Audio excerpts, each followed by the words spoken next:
ब्रह्मा जी के पास गए और ब्रह्मा जी के पास जाकर कहने लगे प्रभु पता नहीं ये तेज किसका है। ब्रह्मा जी ने कहा चिंता मत करो, कश्यप नंदन अजर अमर होने के लिए तब कर रहा है और मैं जाकर उसे वरदान दूंगा। तो आज ब्रह्मा जी पहुंचे हैं, देखा कि हिरण्यकश्यप के शरीर पे जो मांस है ना, सारे मांस को चींटियों ने चाट लिया, केवल हड्डियों का ढांचा है। उसी समय प्रेम से जाकर उन्होंने कहा कि उत्तिष्ठ उत्तिष्ठ भद्रम ते तपः, हे कश्यप नंदन उठो, आज मैं तुम्हारे तप से बहुत प्रसन्न हूं, मांगो जो मांगना है सो मांगो। धीरे धीरे आंखें खुली हैं, देखा ब्रह्मा जी सामने खड़े हैं। ब्रह्मा विधाता हैं, विधाता से कहने लगे प्रभु तुमने सृष्टि की रचना की है, इसलिए आज जो मैं मांगू वही दोगे क्या? हाँ मांगो, क्या चाहिए? तब उन्होंने वरदान मांगा, न दिन में मरूं न रात में मरूं, न ऊपर मरूं न नीचे मरूं, न बाहर मरूं न भीतर मरूं, न अस्त्र से मरूं न शस्त्र से मरूं, न किसी जानवर से मरूं न मनुष्य से मरूं। ब्रह्मा जी साल के 12 महीनों में न मरूं मैं, और आपने सृष्टि की रचना की है, आपने सृष्टि के बनाए हुए किसी भी जीव से न मरूं। ऐसा वरदान मांगा, ब्रह्मा जी ने तथास्तु कह दिया। ऐसे वरदान को पाकर के हिरण्यकश्यप लौटे हैं। लौटने के बाद पूरे नगर निवासियों को बुलाया और नगर निवासियों को बुला के कहा सुनो, आज से तुम सबका भगवान मैं हूं, क्योंकि जो अजर है वो भगवान है, जो अमर है वो भगवान है, और मैंने तो ब्रह्मा जी से अजर अमर होने का वरदान पाया है। इसीलिए सुनो, आज से भगवान मैं हूं, जितनी भी माला का जाप करना है वो मेरे नाम की माला का जाप करो। सुखदेव जी कहते हैं राजन बेचारे जो 2-4 माला भगवान के नाम की करते हैं ना, हिरण्यकश्यप के भय से अब तो उन्होंने माला का जाप भी बंद कर दिया। केवल हिरण्यकश्यप के नाम की माला का जाप प्रारंभ किया। हिरण्यकश्यप जी के यहाँ बड़ी सुंदर पाठशाला भी है, हिरण्यकश्यप के नाम से। दैत्यों के गुरु है शुक्राचार्य जी। शुक्राचार्य जी के 2 पुत्र हैं, संडप और आमर्क। ये दोनों गुरु जी के पुत्र दैत्यों के बच्चों को पढ़ाते हैं। कुछ दिन बाद हिरण्यकश्यप के यहाँ भी पुत्र का जन्म हुआ, नाम है प्रहलाद। तो परीक्षित ने पूछा महाराज अभी कह रहे हैं आप हिरण्यकश्यप राक्षस थे, दैत्य थे, एक राक्षस के घर में भगवान का भक्त है, ये बात समझ में नहीं आई। भाई राक्षसन के घर में तो राक्षस ही होने चाहिए, भक्त कैसे आ गए? सुखदेव जी कहते राजन हिरण्यकश्यप जब तप करने के लिए गए थे, उस समय कयादु गर्भवती थी। उसके गर्भ को नष्ट करने के लिए देवराज इंद्र आए। इंद्र आकर के कयादु को मारने लगे। तभी नारद जी पहुंच गए और नारद जी ने जाकर के उसी समय उन्हें समझाया, कहा देवराज इसके गर्भ में जो बालक है वो परमात्मा का परम भक्त है, इसलिए इन्हें छोड़ दो। आज कयादु को संग लेकर के संत नारद जी अपने आश्रम में पहुंचे हैं। अपने आश्रम में जाकर के उसी समय कयादु को अपने आश्रम में रखा। तो संतों के आश्रम में तो केवल हरि चर्चा होती है, भगवान का सत्संग हर समय। संतों अगर संत भी कभी रास्ते में आप लोगों को मिल जाए तो संतों से कभी व्यर्थ के प्रश्न मत करो। मैंने कई लोगों को देखा है, अगर कोई नगर में बाबा जी आ जाए ना 3-4, तो माता बहन खड़ी हो जाती है घेर के बाबाओं को, बाबा जी देखो, जाकर हाथ देखो। कई लोग तो ये पूछते हैं बाबा जी हमारी फैक्ट्री चलेगी कि नहीं, बाबा ये देखो जाके छोरा होगो कि नहीं। और बाबा पे जाके ऐसे प्रश्न करेंगे फैक्ट्री चलेगी कि नहीं। अगर बाबा फैक्ट्री चलवा जाए फिर तो खुल के बैठ जाए ना। कोई भी बाबा कभी रास्ते में मिल जाए तो बातें केवल एक ही प्रश्न करो कि भगवान कहाँ में रहेंगे। संतों से जो प्रश्न करना है वो सत्संग के बारे में प्रश्न करना।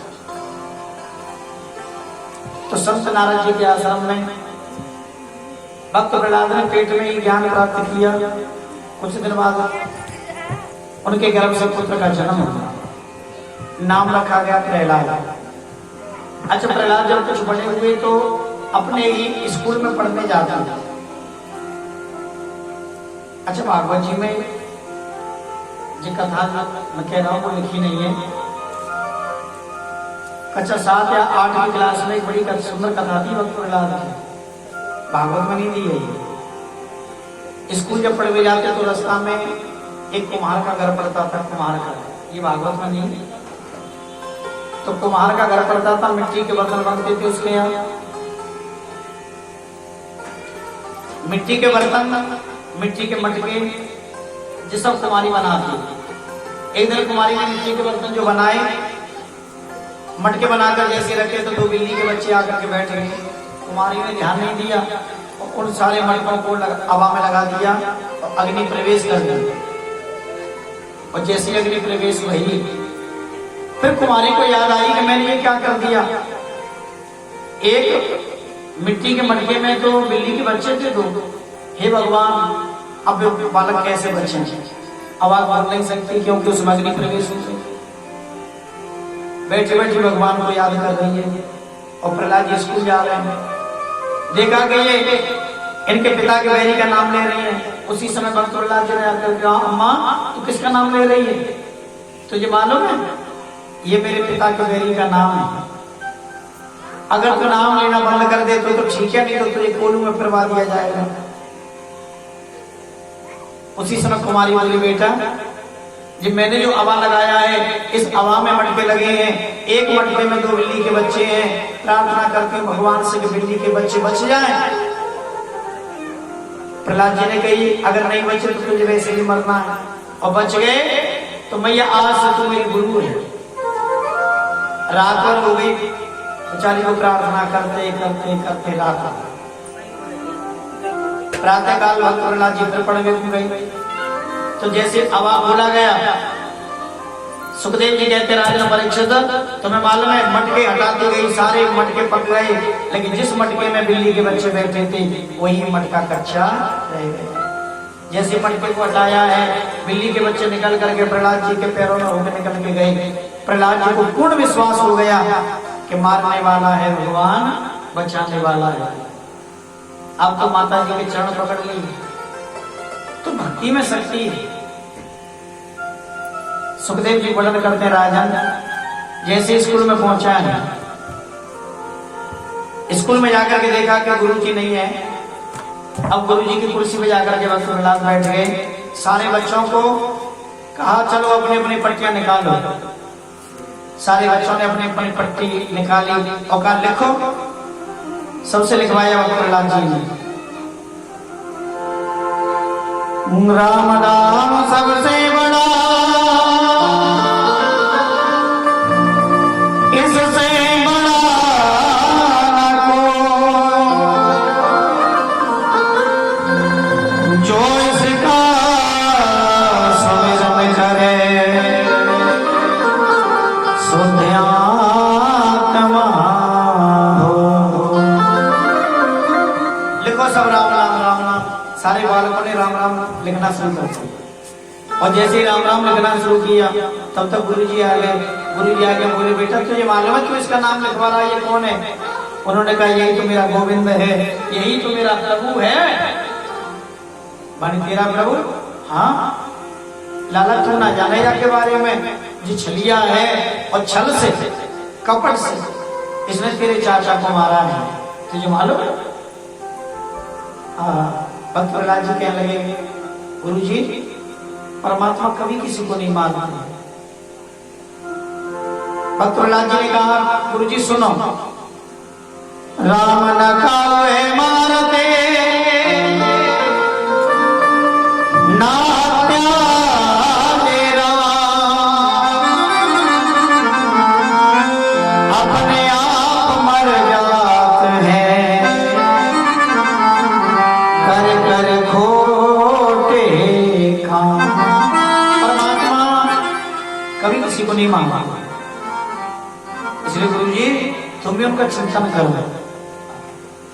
गुरु जी ने सोचा ये बालक किसी की संगति में पड़ गया है तो बुद्धि बदल गई है, चलो राजनीति की बातें सीखो। अब राजनीति की बातें सिखाने लगे। राजनीति की बातें सीखते सीखते उसी समय एक दिन पिताजी के महलों में बखुरलाल पहुंची। पूरी सभा लगी है, सिंहासन पर हिरण्यकश्यप बैठे हैं। अपने पुत्र को देखकर गोद में बिठाया और गोद में बिठाकर उसी समय कहते लाला, कहने गुरु जी से राजनीति के बारे में क्या सीखा? बखुरलाल जी कहने लगे पिताजी मैंने तो जीवन में एक लक्ष्य बनाया है और वही मैंने गुरु जी से सीखा है। अच्छा, क्या लक्ष्य बनाया? सुखदेव जी कहते हैं राजन। बखुरलाल जी पिताजी से कहने लगे श्रवणम कीर्तनम विष्णु स्मरणम पादसेवनम अर्चनम वंदनम दास्यम संख्यात्मनिवेदनम।